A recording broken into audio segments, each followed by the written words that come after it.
घरे भात बड़ी जाइछि फोपाड़िबेनी सेई बळका भातरु आज एमिति मसला भात बनेबा जहा खाइले लागिबो बाहरु ऑर्डर करिछु कि।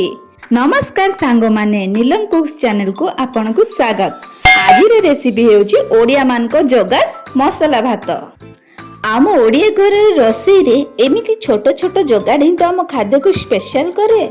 कम सामग्री कम खर्च किंतु स्वाद रे कौनसी कंप्रोमाइज नहीं। एबे देखिबा कौन सब सामग्री नहीं ए मसला भात रेडी होईची।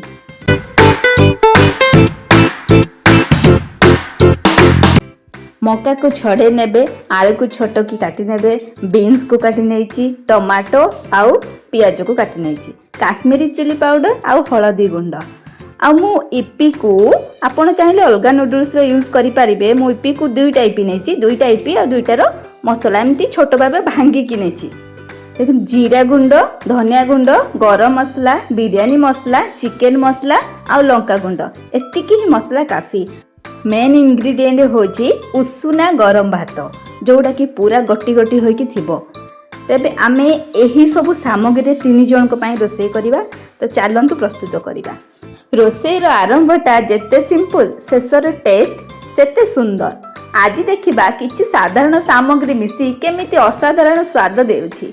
तो एथिपाई आमे सोरिष तेल रो यूज करिबा, काई ना सोरिष तेल हो जा मोडिया मानकर गर्व आ गौरव। तेल गरम हेले सेतिरे जीरा दबा, जीरा फुटी सारले सेतिरे कटा हितिबा पियाज को दे दबा।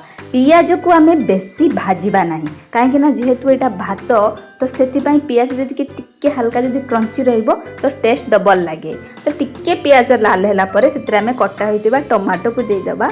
एबे टमाटो को किछि समय भाजी सारला परे सेतिरे आमे गोटे चामच अदा रसुण रो पेस्ट दबा। देखो गोटे चामच ही यूज करिवे, अधिक करिवे नहीं, काहे ना बेसी मसला ले भल लागिबनी। एही मसला को 2 मिनिट पई हमें कसिबा, अधिक समय नहीं। या पर आमे काश्मीरी मिर्ची आ हळदी गुंड को दे देबा, जोटा कि स्किप हो जाय छी। आ जहां भी अलगा सब मसला गुंड थिला से सब को भी हमें पके दबा। एबे एही मसला को टिके भाजी सारला परे 3 रु 4 चामच पानी देकी एबे 3 मिनिट पई एहा को कसिबा। ए मसला भात को चटपटा करिया पाई मु एठी यूज करछि गोटे चामच लेंबू रस। आपण चाहिले तेंतुली रस मध्य नहीं पारिबे। हमको चटपटा ही करिवार अछि। एबे स्वाद अनुसार लूण ऐड करिबा। मोर एतिक सामग्री पाई मु आधा चामच लूण ऐड करिछि, तो आपण क्वांटिटी अनुसार ही पकेबे। एबे हमें पकेबा नूडल्स रो मसला। गोटे पैकेट ही यूज करिवे, आउ गोटे पैकेट को परे यूज करिवे, सेटा मु लास्ट रे कहबी। एबे गोटे मिनिट पई मसला को पुणी कसिया को छाड़ी दबा। एबे हमें ऐड करिवा परिबा, जोथि पई हम मसला भात हेल्दी सह टेस्टी लागिवो। काटी की रखिथिबा आलू आउ मक्का को पकेबा। आपण चाहिले आहुरी भी परिबा ऐड करि पारबे, जेमति गाजर, बीट, सोयाबीन, किंतु मु से सब किछि भी ऐड करनी। मु सिंपल भाबे ही तयारी करिछि। एबे मक्का आउ आलू को मसला सहित भलो भाबे गळेबा। मक्का, आलू आ मसला 3 जनकर परफेक्ट फ्रेंडशिप। एबे यहाँ को घोड़े की 5 रु 10 मिनिट पाई सिजिबा पाई छाड़ी दबा। एबे देखंतु केते सुंदर भाबे 80% आमर सिजी जाइछि। 80% ही सिजेबे, काहे ना एबे भी परिबा बाकी अछि जोडा कि हमें एथरे ऐड करिबा। सेटा हो जे हमर काटी रखितेबा बीन। भूली गले कि एबे सेतिरे हमें बीन को भी ऐड कर दबा। जदि मैं फास्ट रु बीन को पकई था तेबे से आलू आ मक्का सहित मेल्ट हो जाई था। सेति पई आलू मक्का 80% सिजिबा परे ही हमें बीन को ऐड करिबा। एबे यहाँ को हमें आउ 3 मिनिट पाई ही सिजेबा। आउ देखंतु आमर परिबा एबे सुंदर भाबे सिजी जाइछि, एकदम गोटी गोटी हो जाइछि, मसला सहित भी मिसी जाइछि। एबे तिरे ऐड करिबा बॉइल्ड नूडल्स। दुईटा ही मु इपी नेछि, आपण चाहिले अलगा कोनोसी भी नूडल्स नै पारिबे।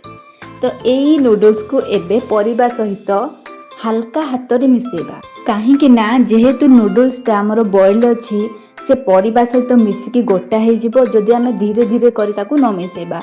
आउ एही समय रे जदि आपण किचन ने थिबे गोटे प्रॉब्लम हो, खाइबा पूर्वरु ही टिके टिके टेस्ट करिया को इच्छा हो, काहे ना नूडल्स समस्त को पसंद।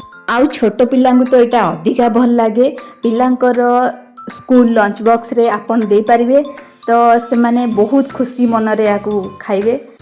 एबे आमे ऐड करिबा गोटे बाकी रह जाइतिबा नूडल्स पैकेट मसाला जोड़ा कि मु कहिथिली आपन को आमे लास्ट रे ऐड करिया बोली। तो सबु जिंस को एबे आमे हल्का हाथ रे पुणी मिसेबा। तो मिसे साला परे आमे एबे मेन इंग्रेडिएंट ऐड करिबा जोटा कि होची हमर उषुना भात, जोड़ा प्रत्येक ओडिया मान को घरे सबुदिन तैयारी होता है। तो से भात को धीरे धीरे करी ऐड कर दबा। देखंतु एही भात पके साला परे भात और मसाला एमिति मैच हेबे जे आपण थरे कहले कहबे मु याकू सब बेले तैयारी करिबी। देखंतु हल्का हाथ रे ही गोलेबे नहले भात सब गोटा गोटा हे जिवो। आ भात सब गोटा गोटा हे गले से सुपी टाइप रो लागिवो, जमा भी भल लागिवोनी। हमको भात मसाला करिवार अच्छे, हमको भरता करिवार नाही। देखिबे नूडल्स भात मक्का आलू मसला सबु जिनसर कॉम्बिनेशन एकदम जबरदस्त हम। देखिबे चटपटा और स्पाइसी और नूडल यही मसला भात घरे समस्तंकर पसंद आसीबो।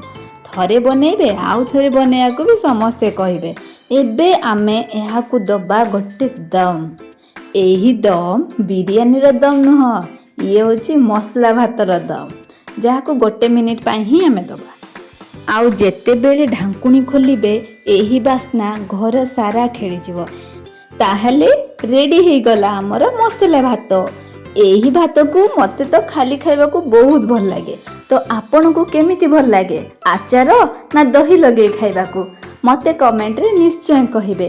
आ चैनल को लाइक आ सब्सक्राइब करबा को जमा भी भूलिबे नाही। एमिति नुआ नुआ रेसिपी नै मु सब बेले आसीबी। रहिली नमस्कार।